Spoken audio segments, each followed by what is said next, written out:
Praise the lord. ఈరోజు మీకోసం జీవము గల దేవుని మాట. ఎఫెసీ పత్రిక 3వ అధ్యాయము 20వ వచనము. మనలో కార్యసాధకమైన తన శక్తి చొప్పున మనము అడుగు వాటన్నిటికంటేను ఊహించు వాటన్నిటికంటేను అత్యధికముగా చేయు శక్తి గల దేవునికి క్రీస్తు యేసు మూలముగా సంఘములో తరతరములు సదాకాలం మహిమ కలుగునుగాక. ఆమెన్. ఈ మాటల గురించి మనం ఆలోచన చేద్దాం. జీవితంలో ప్రతి ఒక్కరికి కూడా ఎన్నో కలలు ఉంటాయి. మనము మన జీవితముల పట్ల కళలు కనటం అనేటువంటిది చాలా మంచిది. మనము పెద్ద దర్శనాలను కళ్ళను మన జీవితం పట్ల మనము కలిగి ఉండాలి. అయితే ఆ కళలన్నీ కూడా వాస్తవ రూపంలోనికి రావాలంటే దానికి నిజమైనటువంటి ప్రార్థన అవసరమని దేవుని యొక్క వాక్యం సెలవిస్తుంది.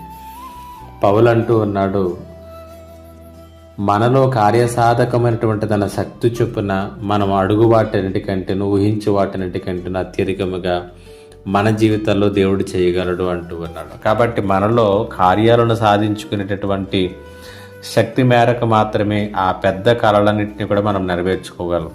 బైబిల్ గ్రంథంలో ఎబ్బేజు అనేటువంటి ఒక వ్యక్తి మనకు కనిపిస్తాడు. అతడు తన జీవితంలో ఎన్నో కళలు కలిగి ఉన్నాడు. అతడు నేను అందరికంటే ఉన్నతంగా ఆశీర్వదింపబడాలని, దీవించబడాలని, గొప్పగా ఉండాలని, దేవునికి మహిమకరంగా ఉండాలని ఇలా ఎన్నెన్నో కళలు కలిగి ఉన్నాడు. అయితే ఆ కళలన్నిటినీ నెరవేర్పులోనికి తీసుకుని రావటానికి అతడు దేవుణ్ణి ఎరిగినటువంటి వాడిగా దేవుణ్ణి ప్రార్థన చేశాడు.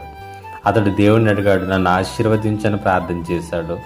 నీ చెయ్యి నాకు తోడుగా ఉంచు అని ప్రార్థన చేశాడు. నన్ను బాధ నుంచి ఎల్లప్పుడూ కాపాడని ప్రార్థన చేశాడు. వాటన్నిటినీ ఆయన పొందుకున్నాడు. ఈ సమయంలో ఈ మాటలు వింటున్నటువంటి నీ జీవితంలో కూడా ఎన్నెన్నో కళలు ఉండవచ్చు. అయితే వాటి నెరవేర్పు నీలో కార్యసాధకమైనటువంటి శక్తిగా ఉన్నటువంటి ప్రార్థన మీదే ఉన్నదనే సంగతిని మర్చిపోకు.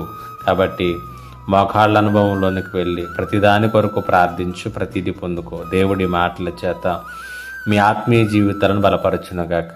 ఆమెన్. ప్రార్థన మా దేవానికి వందనాలు. మాకు ప్రార్థన అనుభవాలు నేర్పించి ముందుకు నడిపించమని యేసు నామములో అడిగి వేడుకొనుచున్నాను తండ్రి.